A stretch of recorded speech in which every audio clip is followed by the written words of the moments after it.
హ్మ్. Good evening friends. మనం ఇక్ష్వాకులు అనే ఒక లెసన్ చెప్పుకుందాం. ఇక్ష్వాకులు వచ్చేసి క్రీస్తు శతాబ్దం 225 నుంచి 340 వరకు పరిపాలన సాగించారు. కృష్ణానది లోయలో ముఖ్యంగా నాగార్జునకొండ, విజయపురి రాజధానిగా చేసుకొని పాలించారన్నట్టు. అయితే ఇది ప్రాచీన తెలుగు రాజవంశం ఇక్ష్వాకులు. వీళ్ళకంత ముందు ఎవరు పరిపాలన సాగించారు? శాతవాహనులు. తెలిసుంటది కదా.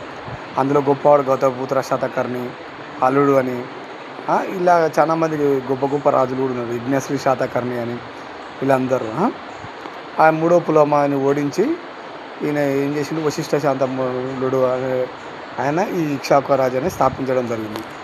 ఆదరించిన మతం వచ్చేసి బౌద్ధము, హిందూ. తెలుగు లిపికి సంస్కృతాభివృద్ధికి కృషి చేసిన వాళ్ళు ఎవరంటే ఇక్ష్వాకులు ఉన్నారు. ఇదంతా కృష్ణానది లోయలో ముఖ్యంగా నాగార్జునకొండ, విజయపురి రాజధానిగా చేసుకుని పాలించిన తెలుగు రాజవంశం ఏదంటే ఇక్ష్వాకులు అన్నట్టు. మనం వచ్చేసి రాజధాని ఏమని అంటే విజయపురి అన్నట్టు. ప్రస్తుతం నాగార్జునకొండ అంటే మీరు నాగార్జున సాగర్ ఆ పరివాహక ప్రాంతాల్లో మొత్తం చూడొచ్చు. భాషా సంస్కృతి వచ్చేసి ప్రాకృతం నుండి సంస్కృతం వరకు కీలకగా జరిగింది. కీలక పాలకులు వచ్చేసి ఒక నలుగురు ఉన్నారు. వశిష్ఠ పుత్ర శాంతమూలుడు, వీరపురుషదత్తుడు, యహుమల శాంతమూలుడు, రుద్రపురదర్శి పురుషదత్తుడు. వీళ్ళు అన్నటికి నలుగురు కీలకమైన వారు. నిర్మాణాలు వచ్చేసి నాగార్జునకొండ వద్ద అద్భుతమైన బౌద్ధ విరామాలు, స్తూపాలు, దేవాలయాలు నిర్మించారు అన్నట్టు. మీకు తెలిసి ఉంటుంది. బౌద్ధంను ఎవరు స్థాపించారంటే బుద్ధుడు అని తెలుసు.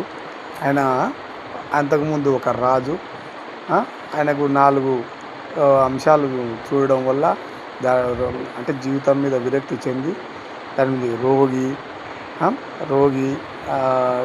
ఇంటి నుంచి అంటే కంటక ఇవి ఆయన ఇంట్లో బంధించి వేయడం వల్ల ఒక 4 చూసినట్టు. రోగస్తుడైన రోగి, చనిపోయిన శవము, ఇలా బాధపడుతున్న ఇవన్నీ చూసి ఆయన ఇంటి నుంచి వెళ్ళి బౌద్ధం స్థాపించడం జరిగింది. బౌద్ధంలో ఆహారాలు, విహారాలు, స్తూపాలు, దేవాలయాలు ఇవన్నీ ఉంటాయి బౌద్ధానికి వచ్చేస్తే. అలాగే 4 బౌద్ధ సంగతులు కూడా ఉంటాయి. అందులో ఒకటి అశోకుడు కూడా 3వ బౌద్ధ సంగతి చేసిండు.